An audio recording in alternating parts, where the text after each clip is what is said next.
Salut l'équipe, ce jour restera gravé dans l'histoire pour les cryptos et le Bitcoin et pas pour la bourse parce que ça reste quelque chose qu'ils ont déjà vécu, mais en tout cas pour le marché des cryptos avec une telle violence de taux, c'est la première fois que ça va arriver dans l'histoire. On va pas faire une vidéo trop longue aujourd'hui parce qu'il peut se passer tellement de choses ce soir qu'on va reprendre juste les points rapidement et quand même se projeter sur un peu plus de long terme.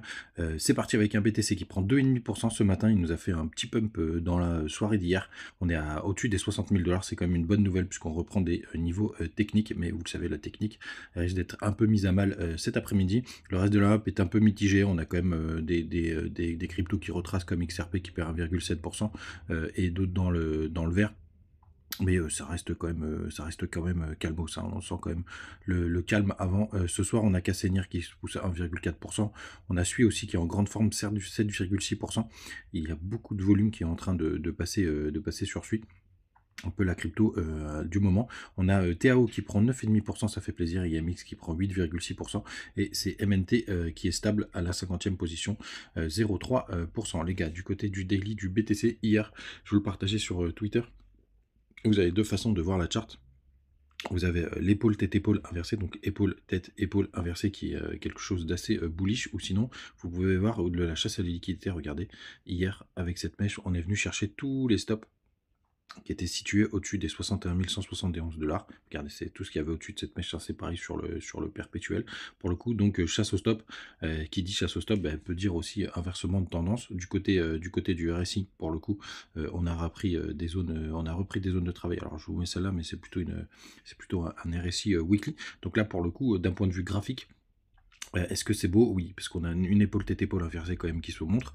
Pour l'instant, effectivement, on a chassé les stops, mais on n'a pas réintégré violemment. Et regardez, même d'un point de vue support, c'est très très propre. On a repris tous les supports.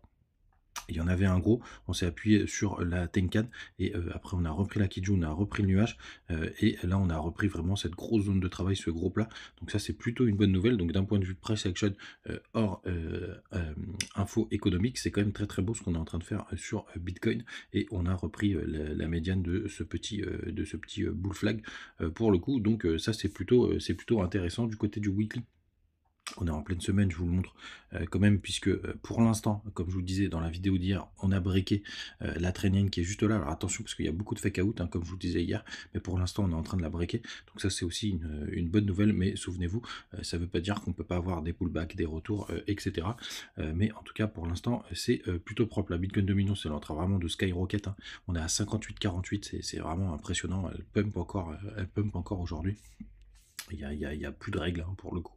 C'est BTC qui est le boss du game pour le coup, qui continue de travailler toute cette zone là, toute cette zone de travail.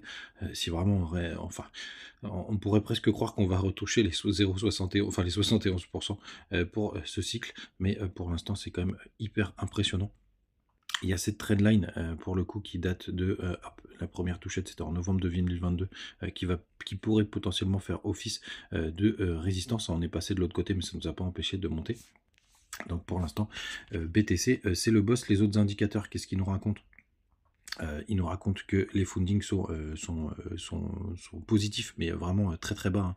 La norme c'est 0,01. Pour le coup, il y a pas mal d'alts encore qui sont en négatif. D'ailleurs, UX Link, je reçois plein de messages. N'oubliez pas, c'est Crypto Future, hein, qui me l'a soufflé celle-là. Je suis allé vérifier la tokenomics, etc., mais qui est en train de skyrocket. Je crois qu'il est encore à plus 40% là ce matin. On va aller voir ensemble. Hop, il est où mon X-Link? Il est là, plus 42%. Vous voyez mes petits baies de buy, ça fait vraiment plaisir. Lui, il a vraiment littéralement explosé. Ça fait vraiment plaisir. Je crois qu'il est rentré dans mon 4e bag. Bon, on continue. J'ai fait un peu de digression pour le coup. 45 le crypto fiat, donc on est toujours dans la peur, mais on est quand même pas mal remonté puisqu'hier on était à 33. Pour le coup, on a parlé des fundings. Du côté des liquidations, il n'y a que 100 millions qui ont été liquidés hier, malgré les gros mouvements qu'on a eu. Donc on voit quand même que c'est plutôt calmant sur les marchés, voire même très prudent. Et donc ça nous amènera à notre sujet bien évidemment du jour. Mais avant tout, n'hésitez pas à nous rejoindre du côté de Telegram. Vous avez les liens de BitGet, de BitGeeks, de Bitmart et de Mexer. N'hésitez pas à en profiter, c'est en page d'accueil sur TikTok et aussi en commentaire du côté de YouTube de cette matinale. Du côté du dollar, pour le coup, non, ça c'est le SP500. Mais tiens, on va quand même parler du SP500 hier, parce il a pas fait un nouveau plus haut, mais il me semble qu'il a fait un double top. Vous voyez, juste ici, c'est quand même impressionnant, hein. Je suis toujours très surpris. Je trouve qu'il y a quand même un très très gros silence autour de ça, alors qu'on a quand même, on a quand même fait, on est quand même au plus haut historique du côté du SP500. Alors c'est un peu plus compliqué du côté de Bitcoin, mais pour le coup, ça peut être les prémices. Le dollar, il est toujours sur support. On va voir ce que ça va donner. Il y aura sûrement une chasse à la liquidité tout à l'heure avec les infos des taux d'intérêt. Mais assez impressionnant. Vous avez aussi le Twitter où je vous partage les petites news en live.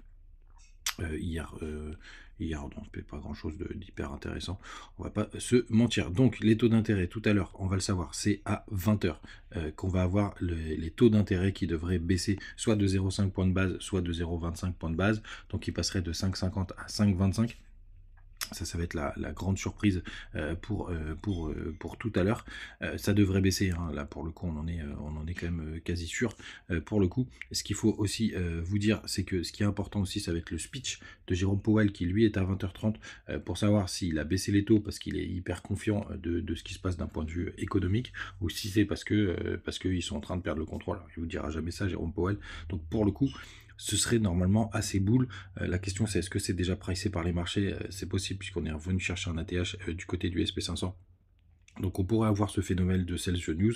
Ça les gars, ça va être la grande surprise, hein. Si vous trouvez un qui est persuadé de son truc et qui a raison derrière, bah bravo à lui, parce que franchement moi j'en ai, enfin si je pense que c'est assez bull, en tout cas de façon éphémère. Mais franchement, j'en mettrai pas ma main à couper, puisque la dernière fois qu'on a eu des taux d'intérêt hyper hauts comme ça, c'était en janvier 2007, c'était après la crise des subprimes. Donc là, on peut considérer qu'on est, pourquoi pas, sur une crise de la dette, sur une crise économique majeure, etc. Donc surtout dans un contexte quand même assez morose d'un point de vue international. Donc franchement, dire comment ce qui va se passer, ce serait totalement débile. En 2018, il y a eu une baisse des taux, mais on était à 2,5% sur les taux, ce qui franchement, pour moi d'ailleurs, pour moi c'est la norme, hein. C'est sur ça qu'il faudrait tendre. Donc pour le coup les gars, ça va être la grosse surprise ce soir 20h, enchaîné à 20h30 par le speech de Jérôme Powell. Donc ça risque de bouger dans tous les sens, faites attention si vous êtes en position. Pour le coup, c'est aussi des choses qui peuvent indiquer la tendance futur quand même, sachez-le, puisque bah, si on a pas mal de chasse au stop pour le coup, ça peut être dangereux. Et si jamais, bah, là, en fait, ce qui est plutôt un peu chiant, c'est qu'on a été chercher pas mal de liquidités avant justement le FOMC et les taux d'intérêt. Donc il pourrait y avoir justement se dire bah maintenant on va aller chasser les stops de l'autre côté, donc sous les 52 000 dollars. Pour le coup moi j'y crois pas trop parce qu'on a touché les ranges, etc. Mais bon il peut y avoir tellement de volatilité aujourd'hui qu'il va falloir se méfier. Les gars, vous savez tout, soyez prudents. Je pense qu'il y aura du tweetos à faux, et puis si jamais il se passe quelque chose de majeur, on fera une petite vidéo ce soir exceptionnellement. Passez une très bonne journée, à tout à l'heure, et faites attention à vous les gars, ciao.